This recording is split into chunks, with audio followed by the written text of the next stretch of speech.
The Man Whore Podcast is sponsored by Wink.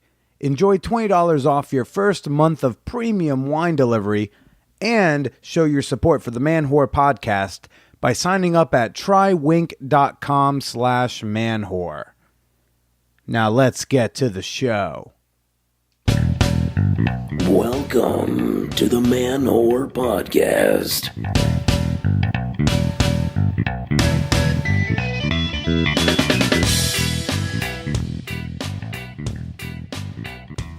What's up, all you Kwanzaa cuties, Christmas cunts, and Hanukkah hotties? This is Billy Procida, and you are listening to the Man Whore Podcast.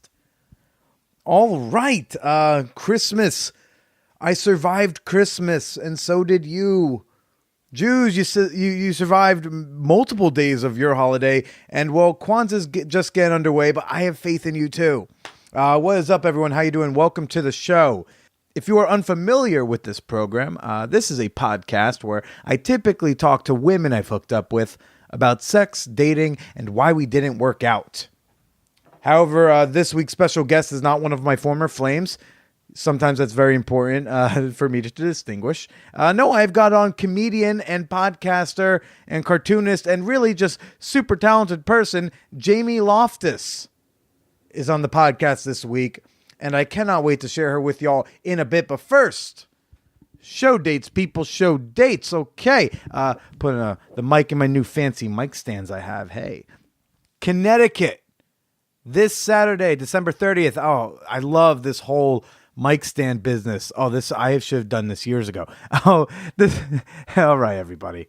December 30th, Connecticut, Mohegan Sun. I'm going to be performing at Comics. The comedy club in Mohegan Sun. I'm going to be on the 4:30 show. My calendar on my board says 4 o'clock. This says 4:30. I think it's a 4:30 show. Would love to see any fan whores in the Connecticut region at that. That will be a good time. And then that will be it. Those are all the comedy shows left until the new year. And then, hopefully there will be more and new shows. But to stay up to date for those and for really all the relevant Man Whore Podcast news, because, hey, maybe you take a break from listening, but you don't want to take a break from me, go sign up for the mailing list at manwhorepod.com. You'll see a sign-up sheet on the right-hand side. Leave your email address, your zip code. I do want to make you aware of two really great podcast appearances I was on. I've been on a few podcasts in the month of December, but two in particular that hold near and dear to my heart. For one thing, I was recently on episode 108 of Sex Talk with My Mom. I was not on the entire episode like I was last time I was on their show, but they reached out for some Craigslist advice. And, Cam Potter, he was like, when I think Craigslist, I was like, I think Billy Procida. And, it's like, that's the type of branding I'm going for. So check that one out. And then I made my record 4th appearance on the Hot Mess Comedy Hour this month. I arguably think this was my best appearance on that show. We talked some more about my breakup, about polyamory. We talked about the new gal that I'm seeing and how I met her. And then one of the co-hosts, Emily Lubin, and I discussed eating disorders for like a good 20 minutes. So if you've ever been curious really about my body dysmorphia and how that works with me, this is a really good podcast to check out. Again, it's called The Hot Mess Comedy Hour. Go check it out. Co-hosted by friend of the pod, Andrea Allen. I'll put links in the show notes if you forget. One last order of business here. Your last chance is coming up. Time's running out to win a free Stay Slutty button. Yes, I am giving away Stay Slutty buttons if you go and answer my brief survey at manwhorepod.com/manwhorecon. This is a survey that's going to help me plan and organize next year's ManWhoreCon. I need your help. I need your input. And in exchange for every 100 recipients, I'm going to be giving away a free Stay Slutty button. So please go do that. I don't ask much from you, right? I give you a free show to listen to every week. In exchange, once in a while, you can do something free for me by filling out this survey. Again, manwhorepod.com/manwhorecon. My holidays were good, and I'll tell you about my holidays in a little bit. But first, before we do any of that, I want to get to your emails, people. because that's who I like to hear from. I like to hear from you. Who the fuck cares about my life, right? This one's titled NYC Advice. It comes from Annabelle. She writes, "Hi, Billy. First of all, excellent and informative podcast. I discovered it while working abroad and have been a fan ever since. Thank you for all the resources on open and non-monogamous relationships. They were very helpful when my international long-distance partner and I started exploring non-monogamy. I was wondering if you could give me some advice about carving out a lifestyle in a city full of overwhelming choice. I recently moved to NYC for my dream job, and I am finding it, well, rather challenging to assimilate. I've moved internationally several times, so I am no stranger to transitions, but finding a niche in this city is frankly challenging. Essentially, I'm a 27-year-old woman and recent law school grad who is incredibly excited to finally have free time and wants to make the most of the city. Do you have any recommendations of things to do, places to check out, groups to explore? They don't have to be sex-related, but they can be. Thank you so much and keep up the good work, Annabelle." Annabelle! Welcome to NYC, baby. The city that both myself and the show Hamilton call the greatest city in the world. As many people know, I'm a big fan of New York. Its history, its culture, its 24-hour public transportation, its homeless people. Big fan. And I'm glad you're enjoying the podcast. You know, that's awesome. But I got to tell you, there are just so many ways to meet even just a few of the millions of people in NYC. You just got to throw yourself into a group, a meetup, anything. You know, we have, for example, we have endless intramural sports leagues. You want to join a beer pong league? We got that. You want a volleyball league that's specifically LGBT related? We got that too. We got all sorts of stuff. You want to join a bi-weekly knitting club? We've got it. We've got it both with and without drinking involved. Those are separate groups. You can also check your college and law school's alumni offices for NYC events coming up. Meetup.com in particular is very active here. I've personally used it to find people to play Settlers of Catan and for podcaster meetups. So I highly recommend Meetup for that. And you know, Facebook is also an oddly useful tool to find large-scale events in a city like this, such as the upcoming No Pants subway ride in January, or some sort of major concert series, or our annual pillow fight in Central Park. All those you can find in Facebook and just look for popular events. And of course, Time Out New York is your friend. There are also, on top of events and activities and one-off things to do, there are also so many lifestyle groups. You know, if you want to meet some poly folks, join Open Love NY on Facebook. It's a polyamory meetup group that also hosts a monthly social called Poly Cocktails. The main gal I've been seeing right now, I met her through a poly event posted in Open Love NY. And if you're interested in some sexier meetups, you know, Hacienda is becoming a public-facing organization offering classes, sex education, social non-sex parties, and various experiences.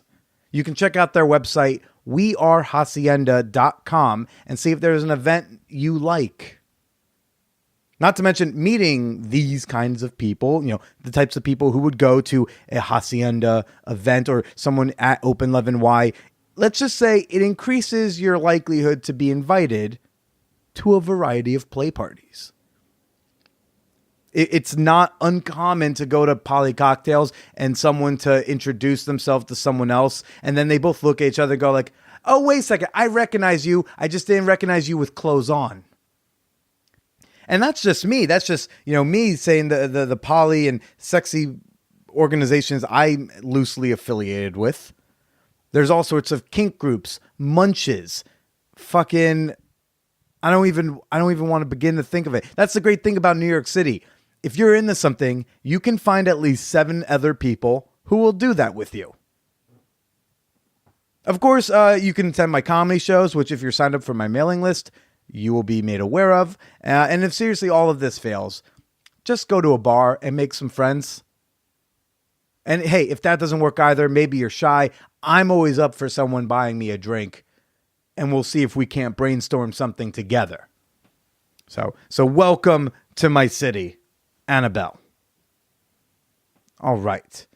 This next email comes from Kaylee. She says, "Hi, Billy. I'm a new-ish, but an extremely avid and passionate listener of your podcast.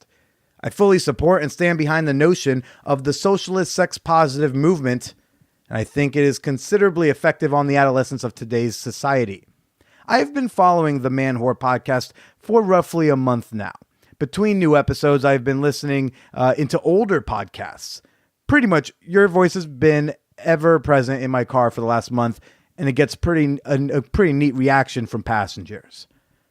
And I heard you saying in older episodes that you were, quote, not polyamorous. I am desperately seeking more information regarding your awareness of transition toward and dully into a non-monogamous individual. I feel myself going the same direction, but would greatly appreciate some insight regarding the transition process, or whatever you call it. You know, the move from monogamy to staying slutty ethically.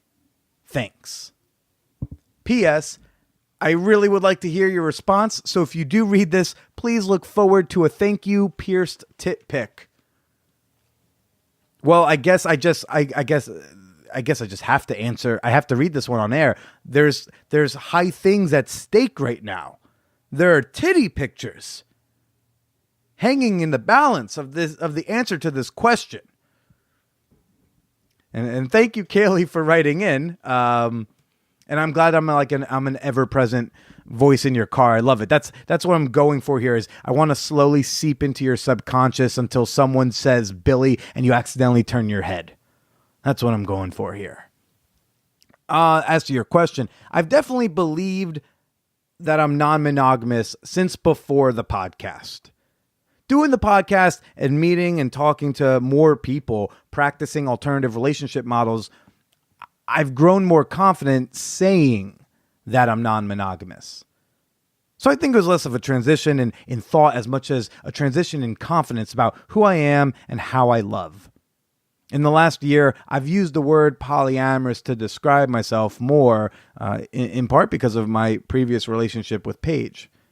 Paige was, and keyword was, past tense, such a Polly Pocket. When I met her, I felt really comfortable exploring that. I didn't just fuck other people. I went on dates with other women while having a girlfriend. That's something I'd never done before. Because, women ran for the hills typically whenever I brought up the idea of them admitting to their parents that they dig me. No one really wanted to be the girlfriend. So I always viewed myself as just casually dating. In retrospect, and now that I have some more vocabulary to use, some people would call what I was doing just solo poly. So I think I knew I was poly, but I wasn't comfortable saying it for a long time because I had never done it. It might be similar to someone who thinks they are gay, but aren't 100% certain until they finally have a gay experience. Ever since I first read the word polyamory in a small newspaper item 10 years ago, a tiny part of me was trying to shout loud enough to be heard. And I'm really happy to say that I hear that voice loud and clear. So, your pierced titty picture, you can set on over to manwhorepod@gmail.com. Everyone else, you are also welcome to send pierced and unpierced titty pictures or other body part pictures. Hey, I love a good smile. Send your comments, your questions, whatever the fuck you want. Send it all over to manwhorepod@gmail.com. I seriously love getting your emails, your tweets, all that stuff. It really makes my day. It's one of my favorite things to see when I wake up in the morning. So there is that.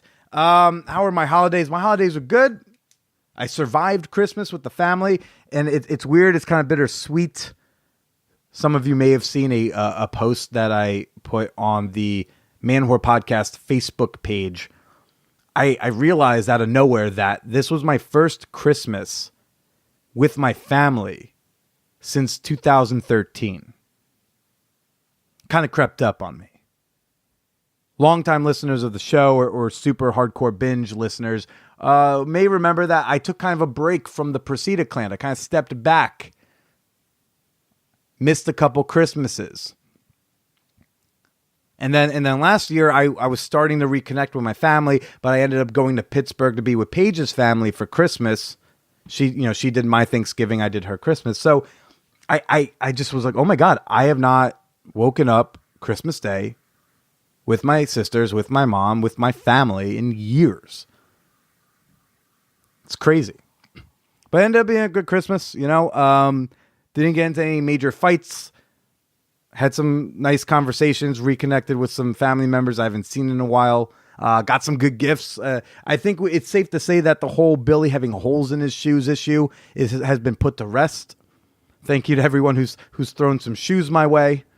I got some nice Timberlands and everything. You know what it is I'm going to keep the shoes with holes in them, though, like as a character thing. Because deep down inside, I self-identify as a man with holes in his shoes, even if I now have proper shoe wear. So that's cool. Thanks to everyone who also rated and reviewed the podcast, shared the show with your friends, and joined us on Patreon in the recent weeks. Thank you so much. I don't know if it was Christmas related or not, but very much appreciated.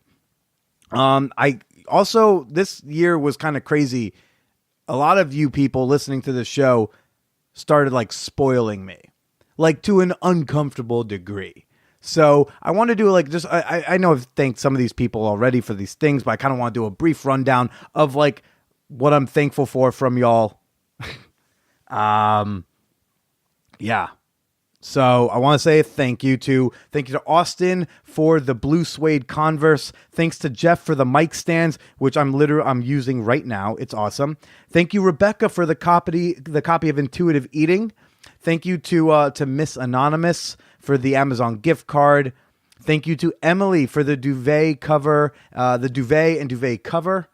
I think I'm saying that right. I didn't know what a duvet was, but the woman I'm seeing right now had to explain that to me, and I'm like, okay, then I guess this is good. This is a good thing to have. Thank you so much, Aubrey, for the handmade scarf. She knitted me a scarf. It is now my go-to scarf, which is great. Holy shit, plane tickets. What the fuck? Andrew, thank you again for the fucking Southwest gift card, which on its own has now is paying for my flights to Atlanta, to Las Vegas, to San Francisco. Places I probably would not be able to afford to go to comfortably without you. Holy shit. And of course, and then obviously there's another big one. I'm going to call them C and D. They know who they are. Thank you for the bed. Holy fuck. This is the first time I have had a bed, I think, ever in my adult life that was not a hand-me-down or a Craigslist type thing. It's nice to finally have a bed I can fuck in with confidence. Something sturdy. It also looks super kind of hip. It's very Brooklyn. It's very industrial. So wow. So thank you everyone for your kindness. Thank you all so much. I love you all for it. And that's why I want to keep bringing you a great show week in and week out. I've now been self-employed for a little over a full year, and it's just kind of crazy that now I put out 8 episodes of the Man Whore podcast every month. It's nuts. And so y'all are in for some treats in the new year. And so, yeah, before I give you my guest, Jamie Loftus, I want to give you all a little teaser because y'all are about to be in for a treat with Jamie. Fantastic guest. Tomorrow, all of my $5 and up fan whores on Patreon are going to enjoy a bonus episode with Jamie where she and my outgoing intern, Izzy, have their own conversation with my fat face far from the microphones where I can't interrupt anyone. So that's going to be cool. That comes out tomorrow. And a couple weeks ago, we had a full-length bonus episode with the intern, Izzy, released to all my $10 and up patrons. So I wanted to give a little teaser for that. I want to say thank you again to Izzy for all her hard work this semester. Man Whore Con would not have been what it was without you. Thank you so much. Izzy's actually the one who brought Jamie to my attention. She was like, look, there's this awesome podcaster. She's way better than you. You should have her on your podcast. She's way funnier than you. She's going to be in New York in the next few days. Did I already say that she's more talented than you? You got to have her on. I was all right, lady. All right. So right now I want to play a quick teaser with me and Izzy, and then we'll get to Jamie. 15. Please tell. Yeah. Okay. So when I was a freshman in high school, I started dating my TA for my Drama 1 class, who was a senior. And we dated for a while, and then he graduated and he joined the Marines, which was always his plan. And before he left for boot camp, proposed over. That's what it you was do. so funny. Yeah. So I'm 15. I'm like in my parents' house, and he texts me to like come outside, and I was like, okay, whatever. Proposes to me over a chain link fence with a mood ring.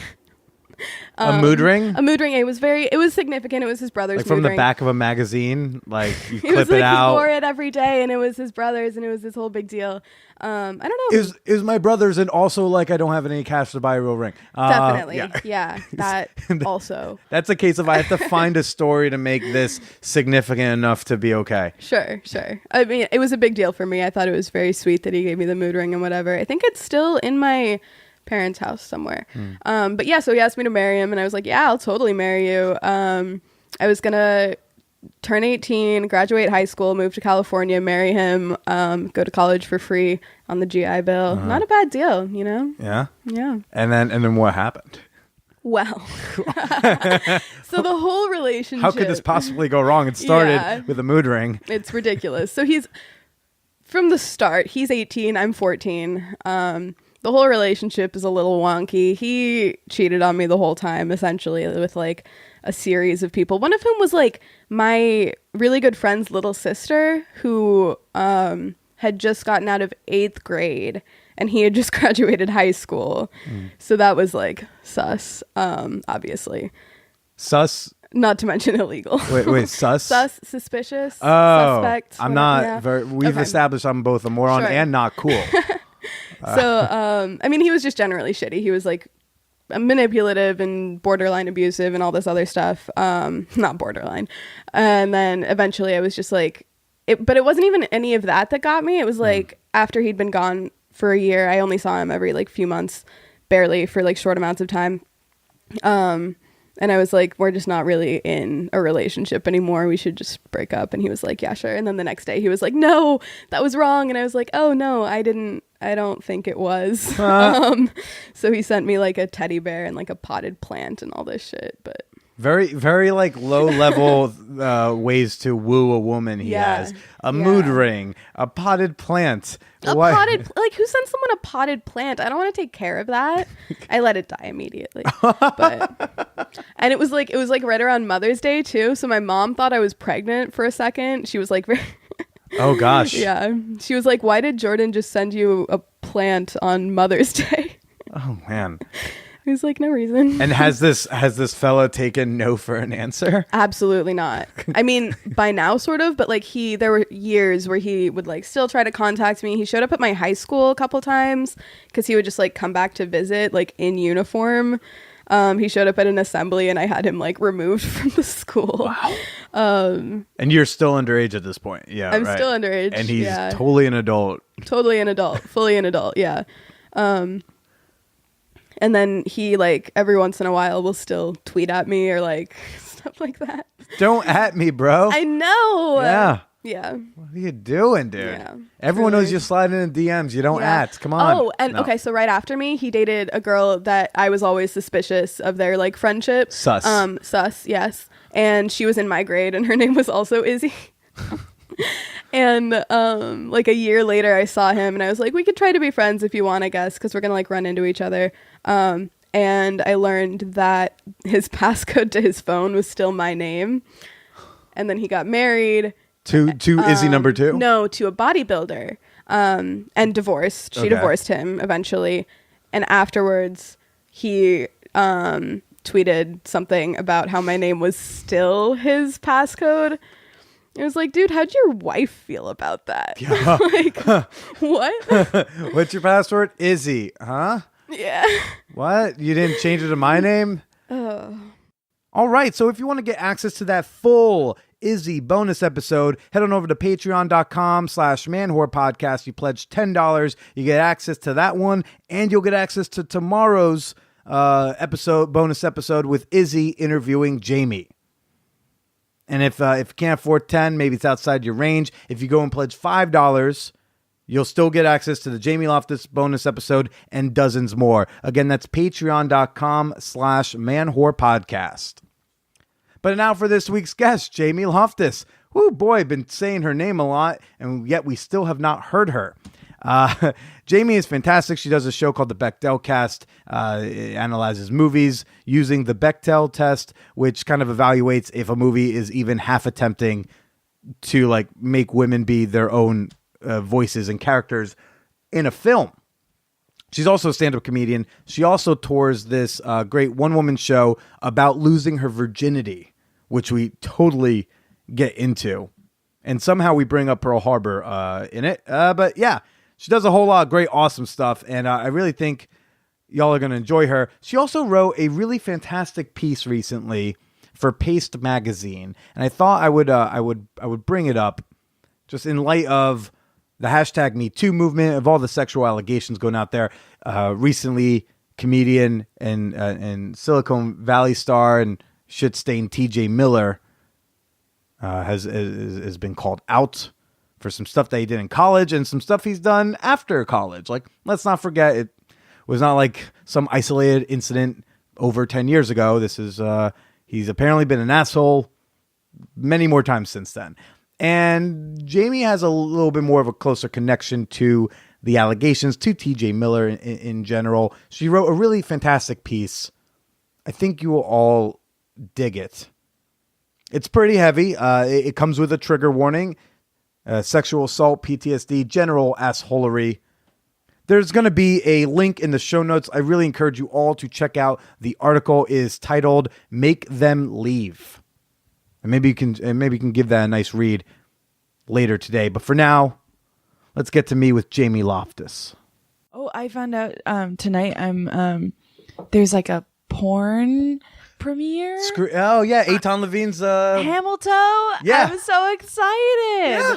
Oh, I learned about it this morning. He's like, "Do you want to close it?" I'm like, "I can't follow Hamilton, but I can try." Like, I'm so excited. Yeah, he needs to have people open for Hamilton. You can't. I don't know if I know. I'm like, I can't. And I mean, it's gonna be a masterwork. Yeah, I'm very excited. Have you watched the trailer yet? No, I'm going in completely blind. Ooh, trailer's good. Really? Yeah, totally safe for work, YouTube friendly. But you get a sense of like, oh, they really like made songs. It is a musical, right? Yeah, I honestly would be down to buy just the soundtrack. Yeah. Like I don't even need to see the fucking. Like the songs seem like they're gonna be fun.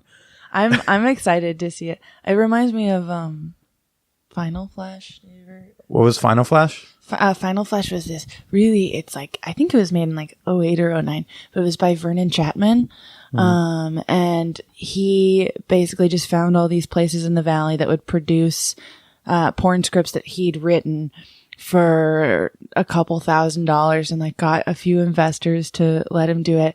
And they're like these really cheap porn parodies of like, there's a great one about like a woman lays an egg and her husband becomes angry. And it just like, and it's these like porn actors who are just like so half committed to it. And she's like, "Look, I laid an egg." And he's like, "Bitch, I am mad." Like it's like a feature length movie of like all these vignettes of these horrible porn parodies. It sounds like the beginning of like the alt scene. Just like, yeah, he lays an egg in this porno and now like he's angry and now people fuck. Right. For no reason. We don't know. It doesn't have to make sense. It's hypersexual. It's commenting on something. It's on something. Something Keyword we on don't something. know.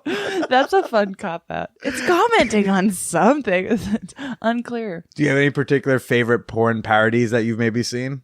No, I haven't seen a lot of porns. I'm not. You're not a porn person. I'm not a porn person. I like you in your Harvard hoodie sweatshirt. Not a porn person. This is a Unabomber. I didn't go to Harvard. It's hard to wear this sweatshirt out. it's like, yeah, constantly sending the wrong message if people can't recognize Ted Kaczynski on sight. Right. Well, this is a good time to say I'm here right now with comedian and Jill of all trades, Jamie Loftus. Everybody, Hi. My mom's name's Jill. Your mom's name is Jill. Ah, Yeah. Does she also do a lot of different trades, such as yourself? She's a second grade teacher and she hits on fishermen at the docks. Those Hot. are her top two. Into it. Top two things that she does. Get those dock workers. I've got a full on dock mommy and I love it. A dock mommy? Is that what She's they a call dock them? mommy. She's always, I saw her the other day and she's always like, quote unquote, like doing her bills in her car parked at the docks and then just meets all sorts of like fishermen. Mom, where you at? I'm just doing my bills at the dock. My mom would do a similar thing where like we'd be home late at night after my parents like had separated, and it would be like we just texting her, be like, Mom, when are you coming home? She's like, I'm out with my golf partners. Be like, Mom, it's midnight. No one's Like, playing fucking golf. What is that? Yeah, I know what you're doing. Yeah, my mom. I love.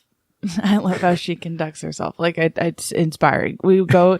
So there's this like bar near where she lives in Marshfield, Massachusetts, which is like a big old fishing town. And the big bar in that town is called Haddad's, which is a very New England fisherman. Haddad? Haddad's. Haddads. I feel like there's some R's missing. Haddad's. So we'll go into Haddad's, and my mom is always like, I've never paid for a drink at Haddad's before. And she, as far as I've seen, has never paid for a drink at Haddad's. People are addicted to her. She's literally the queen of Fishing Town, USA. People love her. Your parents are divorced? My parents are separated. They've been separated for 10 years. Just can't pull the trigger on the piece of paper? No, because it would make my life and my brother's life easier. So they're like, let's hold off. Sure. Yeah. My parents separated and got back together 5 times over the course of 8 years before they really finalized the thing. What does that mean? Does that mean that they really loved each other, that they kept getting back together? Or just bad cycle kind of thing? I mean, there's like funny answers that like I would say on stage, but like the real thing was I remember asking my dad during one of the many separations, and my parents had been together since they were like teenagers. They met in like high school, or while my dad was failing high school, my mom was getting ready to go to like nursing school and be like a real person. Of course. That's how those things go. He explained to me and one of my sisters, he's like, your mother is my first love. My parents, it was such an easy separation where it was just like, what? Like they're best friends, and my mom had dated my dad's best friend in high school, and then I think he cheated on her, and then she was just like, well, I guess I'm going to date Mike now. I think maybe to make him jealous, but then he wasn't jealous, and then she was like, well, I guess I'm going to marry Mike now. And they're just like, they like drink coffee together every morning, and my dad like takes care of my mom's dog. They're just like friends. They should have just been friends. I don't know what they were doing. They still for live in the 25 same years. house? No, my mom moved away. My dad still lives in the house I grew up in, but my mom is a teacher in my hometown, so she stops at my dad's every morning because it's near where she works, and they'll like drink coffee and hang out. I don't know. I mean, that's at least cool that they can be civil. They're tight. I feel like they get along way better now that they don't have to pretend to be in love. Yeah. It's great. Yeah. But they live like in similar area, like they live like within a 15-minute drive type of thing. Like they're close-ish close by. by. Yeah. Which is nice. Yeah. My parents are close by too. They're like, my dad's new place is 20 minutes ish away. And what causes when they get divorced, my dad like freaks out. He's like, your mom's like coming into my new town and like trying to come to my new bars. Yeah. He's like, look, I moved out of the turf, but the Piermont's my place. And like you can have Norwood in the Northern Valley. And so he was like, for a while, he was trying to like try to convince us kids that like my mom was like actively trying to go to bars just to piss him off or something. Yeah. That's everything is a retaliation against someone else. Yeah. My dad's been sober for 400 years. Wow. So my mom's free to go to Haddad's and live her best life. And get those dock men. Yeah, exactly. Yeah. Yeah, I'm pretty sure all my dad does is like hang out with his girlfriend and watch hockey. Like there's no overlap. Yeah. Yeah. Do you have a similar interest in dock men? In doc-men? I've never been interested in doc-men. There was one point where me and my mom were both dating someone with the same first name as my dad. And all 5 of us went to my grandma's funeral together. And it was like just a car full of very somber mics. And we're just like, this is probably not good. But so yeah. How was the funeral itself with that dynamic? Very chill. No, it was I mean, it was sad, but it was, I mean, just because of funerals, not because of mics. Mm-hmm. The mics all very well behaved. They were? Yeah, they killed it. All 3 of them. I just imagine the warm-up person at the funeral be like, hey, so anyone fucking a mic in the room? And just... They misspelled, my dad's super funny, and it was his mom who passed away, and we like all loved her. It was very sudden, but he was just like, do you want me to put your Twitter handle in the program, the funeral program? And I was like, why? He's like, well, I'm gonna put mine. So and he did. So I have it. First of all, they misspelled my name, but they did get my Twitter handle. Well, that's right, that's what's important. But always be signal boosting. Always, we were ABP. Always be promoting. It was like Jamie Loftus will be reading a Bible verse, and then it just said my Twitter handle underneath. Did you get any mentions? Get any new followers? No one took any pics. It was like, what's the fucking point? Yeah. What was the point of even going? It's like if you don't take pictures of the funeral and post them on social media, is your grandmother even dead? Right. She's probably still alive. They're R.I.P. Yeah. No, I think my grandma would have thought that was funny if she knew what Twitter was. Unclear. We don't know. Yeah, that's pretty fun. So no similar interest in doc-men, but mics and mics. Do you have an otherwise type? Do you have a different profession you target? I mean, kind of just like that. I just end up dating a lot of comedians because I don't know where to find people who don't do that. So just strictly based on proximity, it's usually ends up being a lot of comedians. And how's that go over for you? I get a lot of like mixed reactions. It's horrible, but it's good in that I can usually remain like friends with people that I've dated, because we have to like go into it with that understanding of like, even if this does not go well, like we're gonna have to see each other all the time. So I think that like having that has sort of hardwired me to be more thoughtful in ways that maybe I wouldn't be if it's like, well, I don't have to see you again. I'm just going to yell at you. Like, but when I'm dating someone who does the same thing I do, it's like, well, I can't just yell at you, you can't. Well, cause you meet some people who have like, they have the philosophy of like, I'll never date comedians, or I only date comedians, I think both of those are pretty misguided. Yeah. I don't only date comedians. I feel like I do more often than not, but it's just because like that's how I tend to meet people. Yeah. So yeah, I don't understand the like, I only date comedians. I'm like, do you just like want to be wildly unhappy? Like, are you just addicted to emotional baggage? Like, what's your problem? My best friend for a while was like, I get like, it's like, oh, you want to find do you want to mention your best friend's Twitter handle? I feel like anyone drop it. Yeah, I think like anyone we mention, we should be throwing out just a little plugs for them. Yeah, just if you can be so and so's 77th follower, that'd be really nice for them.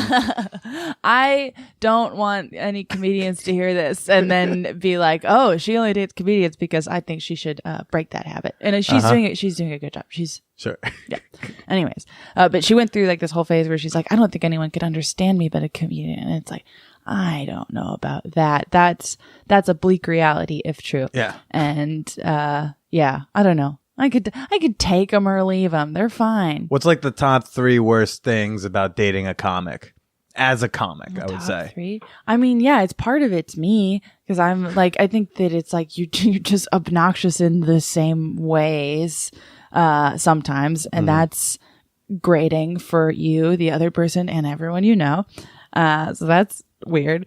I guess I don't really go for people who like can't turn it off, where they're like, I need to be always ABG, always be goofing. You gotta be out there. Like there's I have a few like friends who it's like sometimes it's like, well, we have to tap out at like 2 hours because it gets exhausting. Yeah. So that's not fun. I don't know. So, 3 things.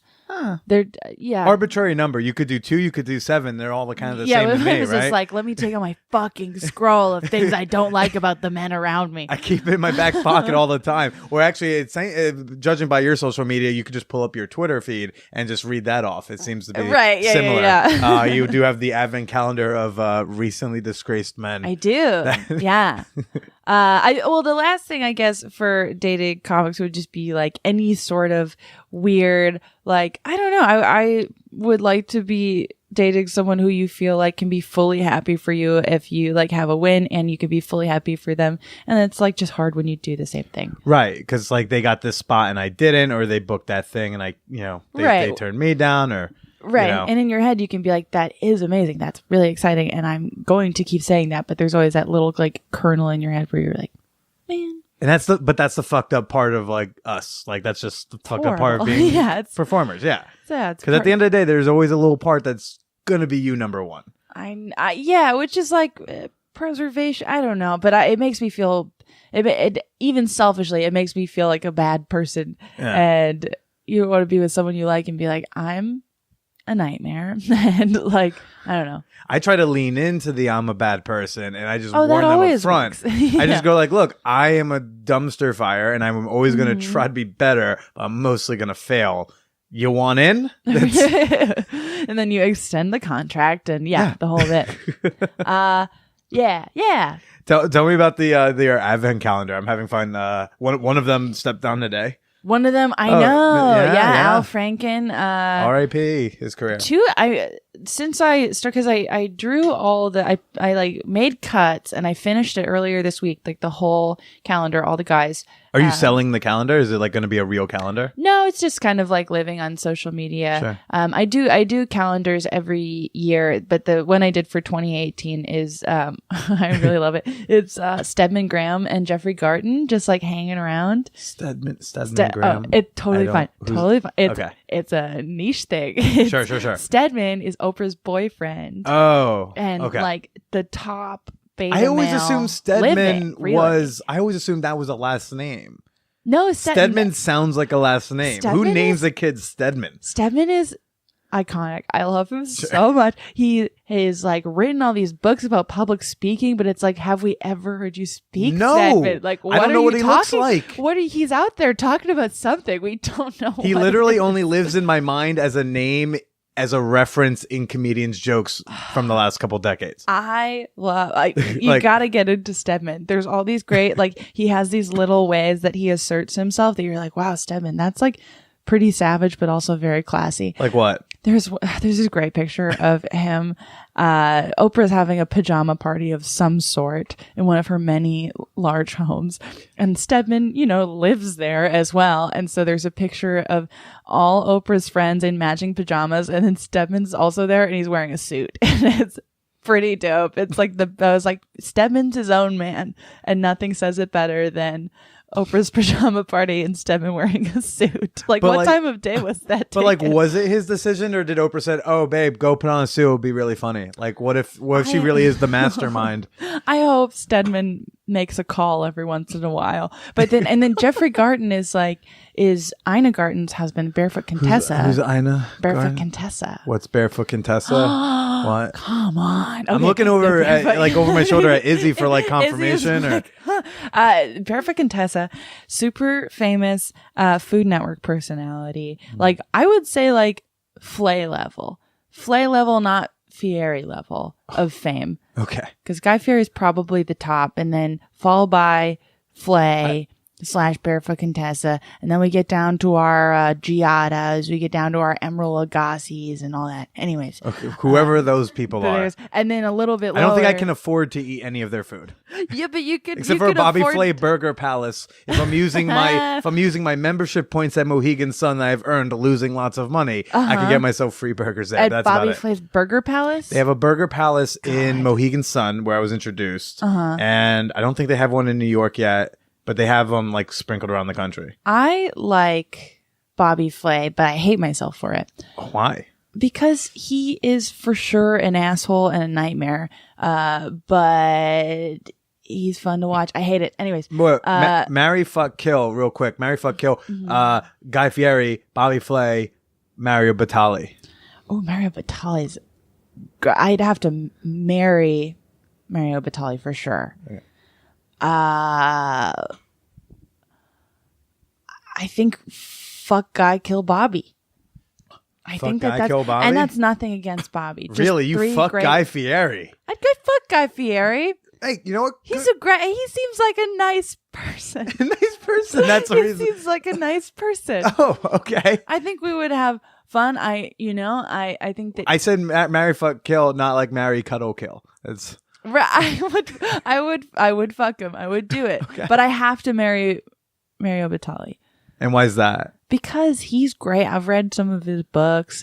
He like do cookbooks count as reading? Or he has like memoirs. Or it's like a real book. Yeah, he's like great. Words. But Jeffrey Garden. I'm just talking about my favorite betas. I only brought Mary Batali because his cousin listens to the show, and I want to. No way. I want to give her like a shout out. Mario rules. Yeah, he's the best. Yeah. But Jeffrey Garden, I have these like wild theories about because he's Ina Garten's husband. Okay. He comes in at the beginning and end of most Barefoot Contessa episodes because she's in charge. She's very much in charge. And she's just like, today we're making scallops with a sauce thing on it.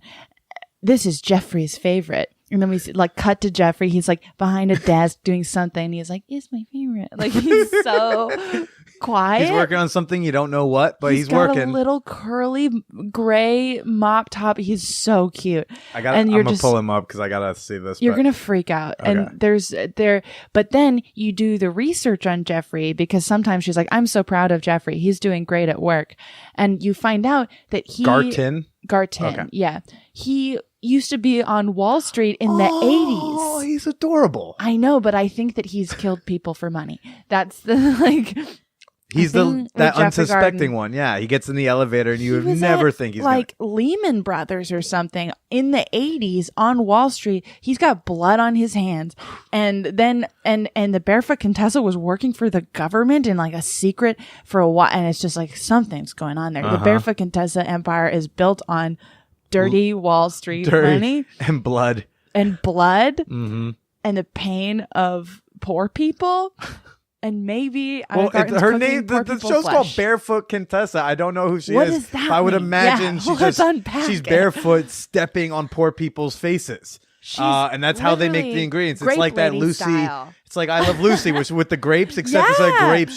She's crushing poor people's heads. I would not want to get on their bad side. I think that they're so much we should fun delete to this watch, right now.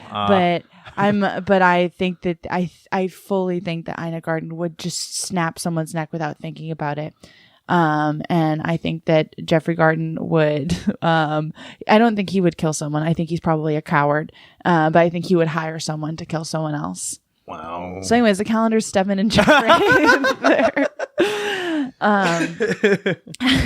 I've tried to pitch this piece to people before and there's either they're like, you're insane, or they're like, if true, no one wants to know. It's like one of those, it's one of the last taboos is the Barefoot Contessa empire built on Wall Street money. Wow. Yes, it is. How could it not be? I feel like I'm in danger. Yes. I feel like I'm in danger if I release this. Truth might get out there. Wall Street is not far away. You could be targeted by an associate of Jeffrey's, not Jeffrey himself. Jeffrey's never shot a gun.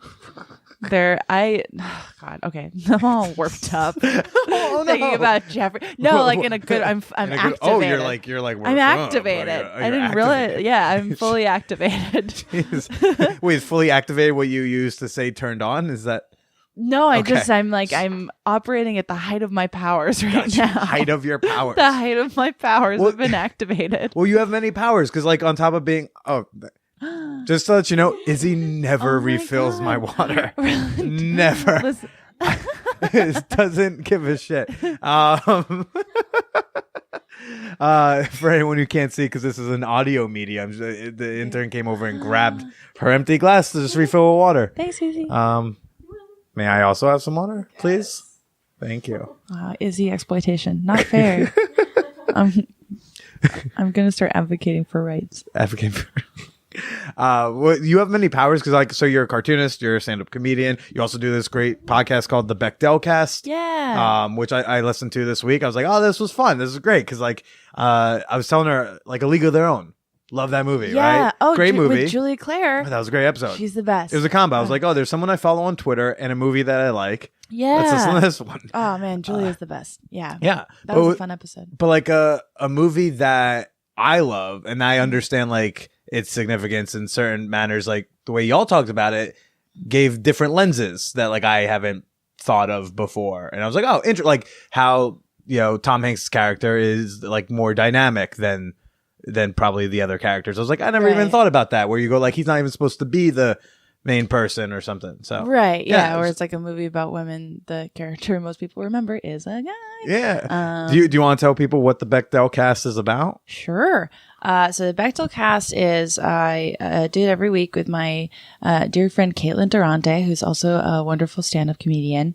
We've been doing it for a year, and we use the Bechdel test, which is the test in movies that made up by Alison Bechdel, where it requires that two female characters with names have to talk to each other about something other than a man for exactly 2 lines of dialogue. That's it? And yeah, most That's major releases do not pass. Oh, right. Like, No. It's crazy. So we use that sort of as like a ground to discuss just how women are represented in movies in general. And it's good. I mean, it does fuck up some movies that I liked. But it's cool. Like, it's cool to watch those like movies I've seen 20 times with like a very specific lens, because there's always a ton of shit to unpack. We just did an episode on Die Hard. What are you talking about? Die Hard doesn't pass? What? It does. Wait, does? Die Hard did. Yeah, we were like really pleasantly surprised with Die Hard. When? It passes like 3 times in the first 10 minutes of the movie. And then there's like only 6 female characters First and one, 5 first of them Die are Hard, hostages. Right? Yeah. The Christmas classic. The Christmas film Die Hard. But yeah, there's like a scene where Holly talks to her daughter. There's a scene where Holly talks to her housekeeper, and there's a scene where Holly talks to her female coworker, all in like the first 10 minutes of the movie. If Die Hard passes the Bechdel test, I think that the standard needs to be raised to more than 2 lines. Because like it's for sure a flawed test, but like that's like the last thing we talk about in every episode, because it's like there are really movies that are bad for women that pass the Bechdel test sort of by accident. Yeah. And you know, great movies that don't pass it by far. I think it's a bigger deal that when it doesn't pass at all than when it does, because there's some where it's like, okay, I guess technically a waitress with a name tag asked Uma Thurman what she wanted for lunch, and she said eggs, so it passes. But there's a lot where it's like truly skin of its teeth kind of stuff. What made you want to even start this type of a podcast? It was Caitlin brought the idea to me a little more than a year ago. We had known each other when we started doing comedy in Boston. So we'd known of each other and then both lived in LA. And Caitlin has seen every movie, is like a huge movie buff. And I think she approached me because I have seen, at that time anyways, I'd seen like nothing. And really? Especially before I got properly medicated, I was not paid. I didn't have like a feature length attention span. So I like couldn't watch movies. So, she was like, oh, I think it'd be fun to have She said it more politely than this, but she was like, I think it'd be fun to have a co-host that's never seen a fucking thing in their lives. I was like, oh, great, cool. What was the less polite way? There's, I don't know. She could have like stabbed me. I don't know. But so that's, she brought me the idea because there's like 5 trillion movie podcasts and not one with this exact perspective, and it was a good challenge, and it was like I have seen at least 52 more movies than I had previously. So that's good. The Man Whore Podcast is happily sponsored by Wink, a premium wine subscription service which pairs wines to your specific taste palette.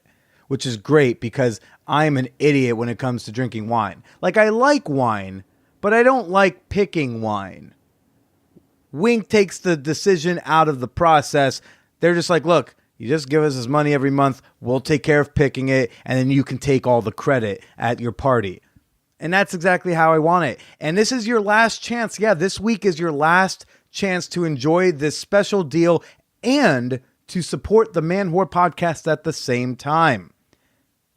I believe this promo code expires at the end of this year, 2017. Head on over to trywink.com/manwhore to enjoy $20 off your first month. Not only will you be getting a nice deal, but you'll also be supporting me. And don't you like doing that? Supporting me, Billy Persida, man who self-identifies as shoes with holes in them. Again, go get $20 off and support the Man Whore Podcast by visiting trywink.com/manwhore. Now back to the show. Wait, so you're seeing a lot of these movies for the first time? Usually, sometimes, occasionally, Jamie will get to do a little pick, and we did an episode on Phantom of the Opera 2004 that I was really losing my shit over. We were talking about before this started. I love that movie so much, and I love Phantom of the Opera in general. And was it Emmy Rossum also? Emmy Rossum and Gerard Butler. Underage Emmy Rossum and 35-year-old Gerard Butler. And Patrick Wilson in an early impressive role for him. Anyways, I could go on, but please. Minnie Driver steals the show. Great movie. Love it. Joel Schumacher is the filmic terrorist. Like, he's terrible. Okay. But yeah, so occasionally I'll get to do that. I got to pick Phantom of the Opera. I got to pick Geely. I got to pick School of Rock. You watched Geely? I've seen Geely. The beginning of the downfall of Ben Affleck? The reason no one saw Jersey Girl? We want to do a follow up with our same guest I'd seen Geely 3 times with our guest on that episode. So I was just like, we're doing Geely. I have an expert. We've watched it 3 times this week. We have to do Geely. And so we did Geely, and it was very, if you can imagine, not a progressive film. For one of 2 movies Ben Affleck has starred in where he quote unquote cures a lesbian, and she ends up dating him. It's a fucking nightmare. The other one being my absolute favorite movie, Chasing Amy, which is my litmus test for dating someone is they have to sit through watching Chasing Amy. It's weird. That movie's weird. We should do an episode on that one because it's like there are parts of that movie that are so great, but then it's like. But then Ben Affleck, like, what is it about Ben Affleck that would make anyone think, like, this is going to be worth really selling out the entire LGBT community? Like, it's just, oh, God. That movie was nominated for a GLAAD Award. But I don't know. I haven't seen it in a while. But there's just the fact that there's 2 major releases where he cures a lesbian. Sure. I didn't know that's what Geely was about. All I know is it grossed like $2 million. No one. All I know is a does flop. Anyone truly know what Geely is about? Other than Jamie Loftus? Yeah. Yeah. Geely is really corner the market on Geely podcast episodes, I bet. The crazy. Okay. You'll own that SEO term. There's Master of Disguise. That's one I've been trying to push through that I haven't gotten Caitlin to approve yet. With Dana Carvey. Oh, Dana Carvey's yeah, one. yeah. Dana Carvey's one big chance, and he fucking blew it. Is that the turtle? That's the turtle. Okay. Did you know that scene was shot on 9/11? No. The real 9/11? The real one. The real. Not the fake one the Jews did, right? Wow. Hot take. No, like on September 11th, 2001, I went through this big phase with Master of Disguise where I wrote a bunch of essays about it. Because I used to work at the Boston Globe and I was miserable. So I would like just write about Master of Disguise, write these long essays about it, for no one, for myself. And, there was one point where Wait, when were you writing pieces plural on Master of Disguise 7 for the Boston pieces. Globe? I made a big week of it. It was exciting. It wasn't for the Boston Globe. I was working there at the time. I used to work as like a culture writer, for them, and I was just like, it was just like not a good job. But this is like recently, not like 2 years ago. Yeah. Okay, you weren't like a 5th grade prodigy. No. I was 22. I was like. It was like the Globe was going through this phase where they're like, we like young people now, but they were just hiring all these unqualified people, and I was one of them. That's awesome. It worked out for a while, but yeah, I was like writing about the Master of Disguise all the time, and I managed to track down what I was told. I don't think this could possibly be true, but what I was told was one of the last copies of the Master of Disguise on DVD in all of New England, because we drove quite a ways to get it. And on the commentary track, they say, like, when the turtle scene comes up, it gets very quiet on the commentary track, and you hear like Dana Carvey say like, well, yeah, this would have been the day, wouldn't it? And I was like, wait, what? And they're like, yeah, this scene was actually shot on September 11th. And we didn't know because it was shot in Los Angeles. And he was like, we didn't know if we should keep it because, okay, so 9/11 would be in West Coast time would be like really like 6, early 7 in the morning. a.m. Yeah. Right. And so they're like, 6 a.m. we'd been shooting all night. We've been shooting the turtle scene all night, and we were getting to the biggest joke. And then we found out that 9/11 had happened, and we thought about maybe shutting production down for the day, but we were running out of money. So we just took a 10-minute break, a moment of silence, and we started filming the turtle scene again. Just like, this is fucking bananas. At minimum, It's shoot so a different crazy. scene. Like, shoot something else. Can't do it. Yeah, it's can't like- do it. Movie magic has to be made. Sure. God, the 10-minute break really gets me. If they're like, guys, the world has changed forever. Take 10, and then we've got to get Dana Carvey back in this turtle suit. Can't wait. Oh no! Yeah. Oh no! Wow. What's a movie that has been ruined for you doing this podcast? Oh boy. I don't know. I'm not attached to too many movies. It was tough to hear Phantom of the Opera torn apart quite so viciously, but it is a pretty regressive story. What's another one? We've done Titanic twice now, but guess what? It always does great. That feels great. I don't know. Yeah, there's School of Rock was a little bit of a tough one. Yeah. And then movies I liked in high school. Like, I used to really like Superbad, and obviously that was a fucking disaster. As would any Judd Apatow joint. Well, you didn't like Superbad? I loved it when it came out. You don't like it watching it again now? No, it's hard to watch now. It's pretty hard to watch. When you're watching it, like, with the intent of what's the portrayal of women, Superbad's impossible to get through. With that intent, yeah, but just like in general, rewatch, or is every movie that you watch now with this lens? It's sort of rewired my brain a little bit. And when you watch, does it make you go, well, if it doesn't pass, it's a terrible film? Or do you just go like, this isn't the best portrayal of women, but like also this is like a really great classic? Like, again, the test is like not the biggest part of it, but it's like now that and Caitlin, I mean, I feel like it impacts her life more because she likes watching movies, and I'm like, well, I watch a movie once a week. But yeah, I mean, it's kind of like permanently changed the way that I've watched movies, where I'm paying very close attention to stuff like that. And I previously, didn't watch movies at all, but now it's like revisiting movies I used to really like when I was a kid. And like, it's hard to turn off. Like, we did a bonus episode on How the Grinch Stole Christmas, And you would think you're like, I can just watch How the Grinch Stole Christmas, but you can't. You can't. It's once you flip it on, you cannot flip it off, which is probably a good thing. But it's sad sometimes. You're just like, man, why is the Grinch a misogynist? Why is the Grinch hate women? Wait, how's the Jim Carrey one? It's a PG movie. Like how? Yeah, well, that's the worst part. Is like some movies that do really bad. I mean, we haven't done a lot of them, but like the Disney movies are Disney movies are universally bad. Dog shit. But like, how's the Grinch have an opportunity in stealing all those presents to also like be mean to women? It's just a lot of bad Jim Carrey improv. Okay. But yeah, like he yells at women. He's just that whole movie. You're just like, why is he? No, what? Why is the Grinch objectifying people? What's happening?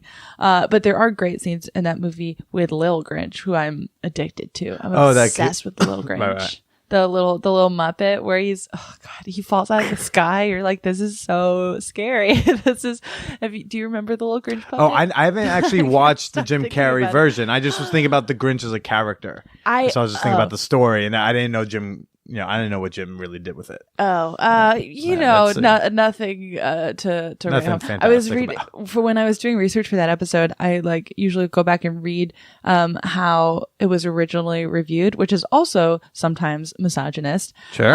But I was reading all these reviews of How the Grinch Stole Christmas, and none of them say Jim Carrey does a good job, but all of them say, man, Jim Carrey is really doing his best and he's giving it his all. He's giving it 125%, and this is like more committed than I've ever seen an actor be, but then proceeds to not compliment him in any way. He's just like, well, he sure was playing the Grinch. He was in fact green. He was extremely green and hairy and just screaming. Like he was fully in it. It's interesting, having to go back and watch stuff, whether it be like movies or for me like stand-up specials. Sure. Oh, yeah. Decades later, and watching through a more progressive, right-minded lens, right? And trying to be like, and trying to wrestle with like, can I still enjoy this and acknowledge like this is not good here, this is not good there, but like overall it's still for example, funny or a good film or a good book or whatever it is. I mean, and that's not even taking into account all the terrible things people have done, who have created stuff we used to enjoy. Some people who it's just like, well, we can't with that anymore. Yeah, it's a tough time. I don't know. Stand-up specials are tricky. Because I guess that there are some that I'll revisit, but for the most part, it's like, I don't know if I would want to watch a stand-up special much later than 5 years after it came, because by that point it's just like, the world is just in a fully different place at this point. And almost as like a self-preservation thing, I'm like, I don't want to see a comic that I enjoy say something that is probably not okay to say now. And if you go back too far, like it will just, with few exceptions, like I don't think that there's any Maria Bamford special that has aged poorly. But there's like certain comics where you're just like, I can't just watch an Eddie Murphy special from the 80s without never being able to like, you just can't. Those are the only specials I personally have. I cringe is Delirious and Raw. And those, especially because those were my favorite in high school. Delirious was my fucking Eddie wasn't my favorite comedian. Like he's not my favorite comedian, but like that's my favorite special. And then I didn't watch it for like a decade, and I'm just like, oh my god. Yeah, you can't. What? You can't. There's a really great have you seen, there's like a Billy on the Street segment, I guess this was maybe over a year ago now, where Billy Eichner is dressed up like Mark Twain, and like the conceit of the game is like, hey, we're going to play a game called Mark Twain quote or Eddie Murphy quote. And you think it might be hard when it just says a Mark Twain quote or just like a horrendously homophobic thing Eddie Murphy has said. He's dressed like Mark Twain and just screaming horrible things Eddie Murphy said. What's crazy is like Delirious has so much bad just so much stuff that and it's not even disgusting. It's not the words even, because sometimes I can. Well, it's the words. No, there's the words. It's the words. Okay, here's my perspective on it. Okay. Here's my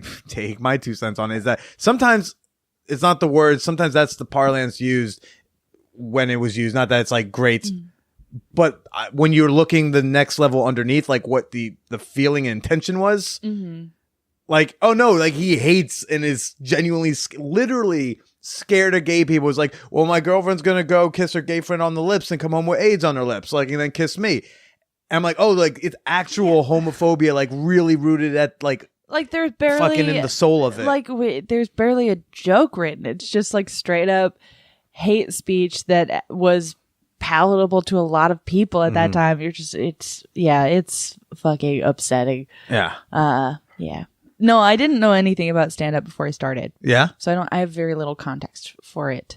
You just kind of just jumped on the stage and didn't you hadn't been like watching. Did you have like favorite comics or? I had a few, my point of entry for it was that I liked Comedy Bang Bang a lot. Okay. I knew that much. I knew I liked Maria Bamford. And that was sort of all I knew. And, so yeah, I was like, this was when I was in college. I was a radio major. And so I was like too nervous to be on stage, but I was getting good at just talking. And then I was like, okay, I think I'm, ready. I'm going to try it. And so then I ended up trying it, and then that's what I've been doing ever since. Okay. Yeah, it's kind of a boring story. But there was no green light, quest. oh my, yeah, no, I was like, oh, I'll try this. Sure. And I was like, oh, okay, I'll do this forever. I mean, there was like other moments where it's like, this is what I want to do, but Was the one woman show one of the things you like were like I want to do, or? Sort of. There's a lot of stuff that I sort of just like think is a funny idea, and I'm like, you know what, I would actually like to commit hundreds of hours of work to this and just make it actually happen. The one woman show I've been doing was suggested to me as a joke, and then was sort of, I talk about it a little bit in the show, and it's like hyperbole, but it was suggested to me as a joke by my friend who works at Cracked. And I was like, oh, that was fun. Like, maybe I'll throw a party for, it show's about losing my virginity, and on the exact date. So I was like, oh, maybe I'll throw an anniversary party for losing my virginity. And he was like, you should just do a show about it. And then was like, well, could you do it with this budget? Which is like, yeah. Doing a show with a budget is Right. that you're not paying for. It was is like great. it was nothing, but I was like, all I needed for the show was like a my size Barbie and a bunch of meat and like a tarp and soda. And I was like, I could do this pretty cheap. And he was like, sure, great, yeah, just have. And so we got the space together, and then I did it for the first time on August 15th of this year, and Which is it the was date you so lost your much virginity. fun. Yeah, August 15th, 2010. How do you remember the date? Did you have it written down somewhere, or have you just always known? I've always known. I don't know why I've always known. It was important. It was really important to me to lose my virginity before my 18th birthday. And that was like, that date is 3 days before I turned 18. And so it was like very down to the wire, critical that I ended up sort of like writing a small show around it, and have been modifying it ever since. Why was it so important for you to lose your virginity before you were 18? Well, I think there's a lot of interesting answers to that. Oh my God. I think I truly was, first of all, I was a very paranoid child, and I was convinced I was the only virgin left in the entire world. Yeah. Like, everyone had fucked except for me. You're passing a playground, but like, oh man, all those kids probably fucked already. Shit. Unbelievable that these kids are more sexually active than me. I don't know. Like, I that whole like not being an adult virgin thing, and this was like also right before I went to college, and I don't know. It was just like, it was weirdly important to me. And I mean, it had like some stuff to do with like the TV I would watch, and like, I remember, but also it just, I've sort of been trying to, with the show, sort of trace back why it was so important to me, but it was. I remember thinking that Rory Gilmore was a loser for losing her virginity when she was 19. I'm like, can do better than that. We can expedite that. I mean, I would love Roy Gilmore, but I'm like, maybe you should have had sex with Jess. Meanwhile, I've had a Season comedian 3. on here, Angela Cobb, who she lost her virginity when she was 25.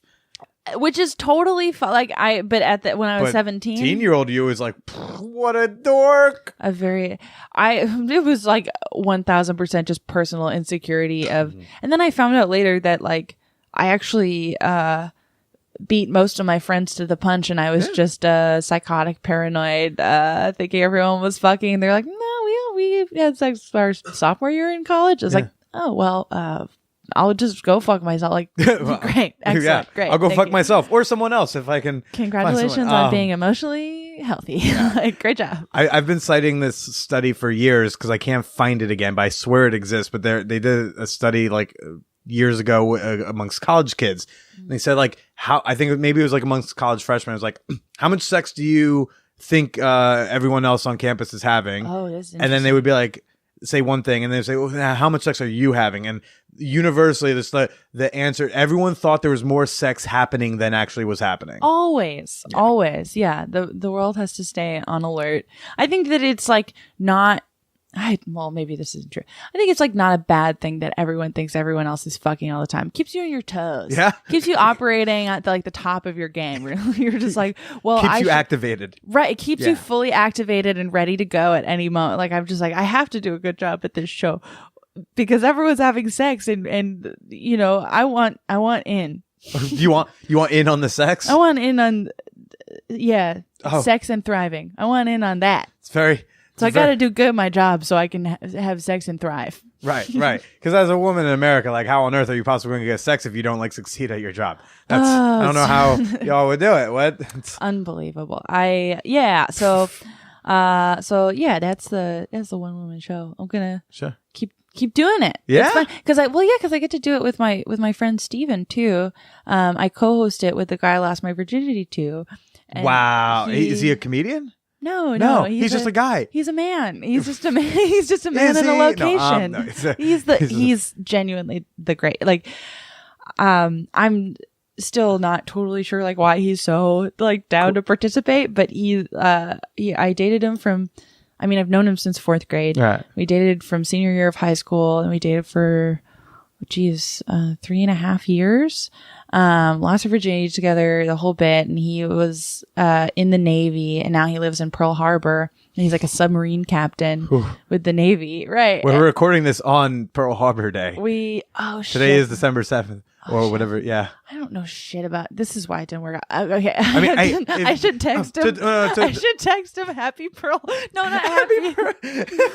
I don't know. He's happy Navy 9/11. He's probably busy doing Pearl Harbor things today. I don't know what he would be doing, but if it makes you feel better, I only know because it was top trending on Twitter today. So that's the only reason I remembered. I would have totally forgotten otherwise. I can't believe I monopolized his night before Pearl Harbor. I mean, I don't know. Is he crying? Like, I don't know. I don't know what the vibe is there in that day. It was a long time ago. I don't know.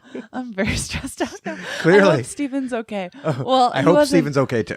We weren't there, but he's lived there for a year. And so I asked him if he wanted to Skype in because I only thought I was going to do the show one time. And then it went well and people enjoyed it. And so I rewrote it and was like, do you want to do it again? Like, because he works days and then is sort of just like in his apartment on Pearl Harbor at night. And I was like, do you have doing Pearl time? Harbor things? Totally. I like could not tell you what he does because I'm a bad friend. Sure. But he will usually Skype in for the shows and just give some live commentary. And he's super funny. He's just he's also a submarine captain with a little bit of extra time every once in a while. He's the greatest. Yeah. Oh man, what if there's another Pearl Harbor while you're doing the Skype in, and he's like, I gotta go. Or someone, Pearl Harbor's under siege. I have to go. Or even better, the captain's like, "We gotta go. We're under siege." It's like, no, I gotta finish this show. I'm actually at a gig right now. It's like the show must go on. It's awesome that he's like down to do that. He's great. The woman who took my virginity, not so easy sell. I don't know if I've ever told you the premise of this show, but it started as, and now I do it like half the time. I typically talk to women I've hooked up with about sex dating and why we didn't work out. Oh, okay. Right. Cool. So I've been trying to get this woman on the show. And She won't do it? She is wishy-washy. She like first it was no, first it was maybe, then it was no again, maybe. Then so the New York Post wanted to do like a series basically doing what I do with everyone who like people who lost their virginities to each other or whatever. Yeah. And we contacted her for that. And she was previously going to do the podcast. Then we said, would you be on video? And then that scared her completely off. So I'm back to square one with her. That's fair. I have a lot of questions for Steven that I'm afraid to ask because I'm like, maybe he just hasn't thought of it. And if I bring this up, he won't do the show anymore. Where like, I'm just like, is this okay with Navy?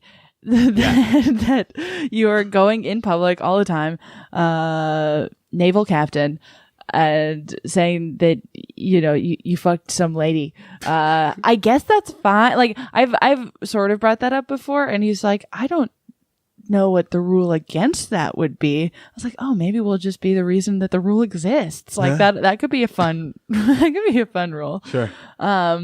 But yeah, he's always just been the nicest, and so he continues to be nice 5 years after we dated. Right. That's amazing. That's awesome. Yeah. What do you still get nervous that you're not like fucking as much as other people? Is that still like an anxiety thing for you, or you grew out of that? Yeah, I mean, the second I started having sex, I'm like, oh, this is You're like, I was stressed out about this. Right. Yeah. No, since then it was, the ebbs and flows are good by me. I don't worry about it too much. I do have like some recurring like stress thoughts about like, I don't know. I have OCD. And so there's a lot of like, sometimes my head will just repeat the same thing. And so like lists work really well for me. And one of the lists I have imprinted onto my brain is the in order. And this probably connects to why the day I lost my virginity too is just like tattooed in my brain. But like I can sequentially name all the men I've had sex with in order. And sometimes we'll just do it to like fall asleep. Yeah. And so I used to have these stress dreams that they would all get brunch together, and then I would like discover them, and they would all be together, and they would be like giggling, and I'd be like, what? And they'd be like, nothing. And I'd be like, what are they all giggling about?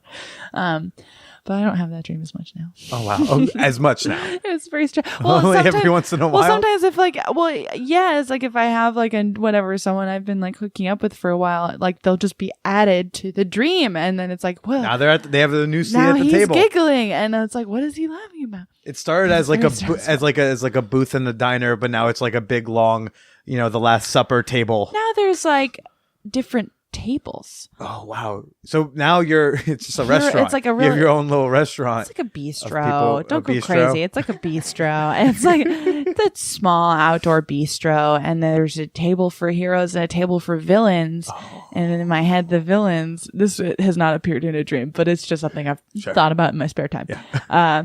The heroes, well, not hero, but the people who I don't take issue with, they all sit together. They have a lovely meal. They get outdoor seating. They all get outdoor seating, but it's a little bit overcast, and they have a heater. Yeah. The villains do not have a heater, nor do they have an umbrella. It's not raining, but it's threatening to rain. It's in the air. You can smell it. Their hands are tied behind their back. Their faces are in hot bowls of gruel. Oh my gosh. And one of them if one of them doesn't manage to Venmo me using only his nose by the end of the meal, they're killed. Wow. They get killed. Don't cross you. Okay. The villain's table is really high stakes, but the other guy's table is actually probably very nice. Yeah. I'd love to hear what they have to say to each other. Yeah. So many different people, so many walks of life. You can do that. You can put together. I'm sure we'll be happier than when I've done it, because we did a live show where oh my gosh, the live show I mentioned before we started recording it was me on stage with 4 of my exes. Oh wow. At the Okay. same time. Heavy. How was it? Izzy, how was it? Loved it. It was so fun. And Izzy, why did you love it? They loved each other. They really helped each other and supported each other. And who did they hate? Well, that's like, I mean, sometimes you need a common enemy to just rally around. Good for them. That's exciting. Yeah. Billy didn't need a hug afterwards at all. It was okay. No, Billy had to go on a long walk and think about what he'd done. That was brutal and so weird because like when I have like them on one-on-one, it's typically like neutral to like great. It's not usually super contentious, Right. but all four together. Oh boy. That's a lot. All like serious relationships? Arrange. Oh, okay. Like one serious relationship, someone I used to fuck, a couple people I just fucked, and a person like a short fizzled out dating experience. Okay, so there's a lot of different stuff. I'm trying to get all the fellas together To a bistro? I wrote something for them and then I sent it to a few of them of like, because it would have to be like a mix of, not the villains will not be invited to participate. Ooh. So I'll have to get outside parties to play villains. But for the regular guys, I'm like, it would be fun. And then I can make my family guess which people I've actually fucked and which are strangers I just met. But I mean, I guess that's the pro of dating comics is they're usually like needing a gig. Yeah. So, like, I'm down. Like, so, like the role is we had sex and I didn't enjoy it.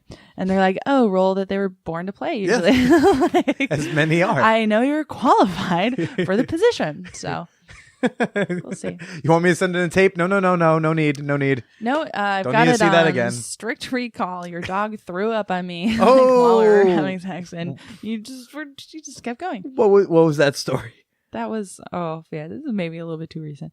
A little real, a little raw. It's just been it's been a weird year. Yeah? Or I don't know. I was like dating someone and his dog just like threw up on me. I think as a displaying of like, hey, that's my friend, not your friend. And I was like, fine, like take him. Like don't throw He's not that good. Throw up on me, large dog. It was a big dog and a lot of vomit. And he kept having sex with you. Well, I mean, until he realized, I was fully paralyzed by the fact that I'd just been vomited on by a dog. And where on the person are you vomited? It was a blind spot for him. So it was like on like my lower legs. Yeah. And so I had to, so then it's on me to be like, hey, excuse me, your dog just threw up a bunch of meat on me and I don't want to continue. So that wasn't the best. It wasn't the best. Definitely not. But what are you going to do? I'd be worried if it was the best. I was like, in that moment, I realized a new kink, which is to letting Tuck throw up on me during, I don't know. So that's a fun anecdote that I have. Time for the fan whore appreciation moment, sponsored by Coke Zero. Yes, unofficially sponsored by Coke Zero. I've been drinking more Coke Zero than Diet Pepsi lately, but who knows? Whichever one wants to pay me first, that's going to be my drink. What's up? This is the part of the podcast where I like to thank a few members of my fan whore community on Patreon, which is, of course, a great combination of Kickstarter and like a monthly fan club subscription. It's a great way to both support the podcast and gain access to a whole load of bonus content. So right now I want to say thank you to Liz R. In Oklahoma, where the fan whores pledge. I hope you're enjoying the show out there.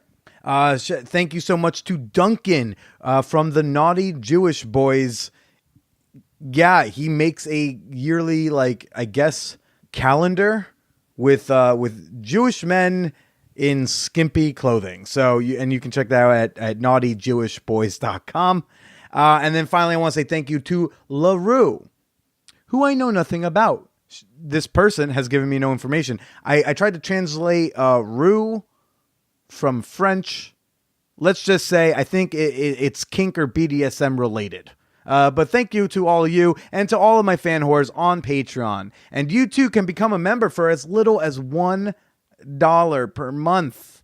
Oh, what a joy. What a cheap way to support the podcast that shows up on your phone every Wednesday. Head on over to patreon.com/manwhorepodcast.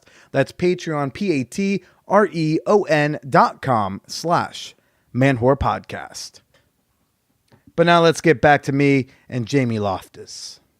Why else was it such a rough year? And I'm assuming a rough year in like dating, or just a rough year. Look, it's been a rough year for like all of us. I mean, everything is extremely painful. I don't even think it was a rough year. I think it was just kind of like interesting. Where before like the past year and a half, I've never been like single as an adult ever. So it's been kind of just a lot of like, I don't know, like it's been fun. I've enjoyed it. And it's also nice to have time to figure my own shit out. I raised a sweet little hamster and then she fucking died on me.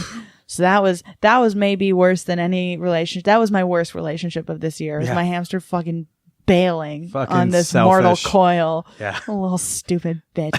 But no, I mean, it's been just like a weird year where I'd never casually dated people before, and like navigating that and actually figuring out that is sometimes better, or depending on where you're at. And yeah, I just it was a learning year. This is a learning year for Jamie. Yeah. How is the learning to navigate casual sex or casual relationships, or like, because that can be fucking brutal, or people fucking thrive in it?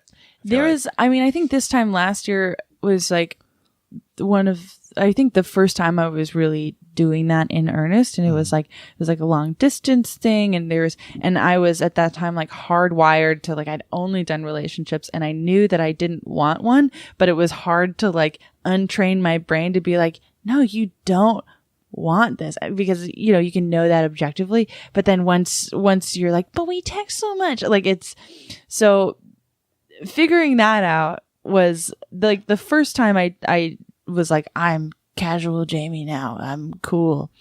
That was hard because I'm not cool. And also I think like ultimately I'm more of a relationship person, but I'm glad that I have the experience of navigating it now, because it wasn't so bad. And it's also like, like you can stay friends with someone. You don't have to, the way like when some relationships end, you're just like, oh, we can never speak again, and we hate each other, and this is horrible. Where it's like, yeah, you can like have sex with someone and also not have to know about their day-to-day life, and you can just be their friend. And that was truly a revelation. Yeah. Did not realize it was possible. The guy who was having sex with you after his dog threw up on you, are you still friends? We are still friends. That's great. I saw him last week. Fantastic. Yeah. Do you guys still fuck? No. Was that like the last time though? That was. Okay. Yeah. 100% was. Yeah. Definitely. There were other like incompatibilities, but that was just, I was like, well, this is a fun note to go out on, So yeah, we called it there. All right. Well, Jamie, are you down to do a little bonus episode? I thought it would be fun. I think it would be good for like one of my podcasts to pass the Bechdel test by just taking me out of it. Okay. So I was going to have Izzy here. Yeah. Do like a little 10, 20 minutes with you, a little Patreon bonus episode. That cool? I love that. All right. In the meantime, where can people find you? Where can they buy that calendar? Oh, they buy their Stedman calendar. Jeffrey calendar. The Stedman and Jeffrey calendar you can get on, I think through my website, jamieloftusinnocent.com. Jamie. Okay. If you ever quit comedy and you just get accused of murder, you don't have to change the URL. That's pretty great. It's actually a super handy. Yeah, I've used it for a bunch of different stuff. I'm on Twitter at Hamburger Phone, Instagram, Jamie Christ Superstar, and yeah. And check out the Bechdel cast. Right. That's at Bechdel Cast on Twitter, and we release episodes every Thursday. Fantastic. Well, I'm going to get my big, fat, dumb man face out of here, and I'll get Izzy on. But in the meantime, why don't you say goodbye to everyone. Bye.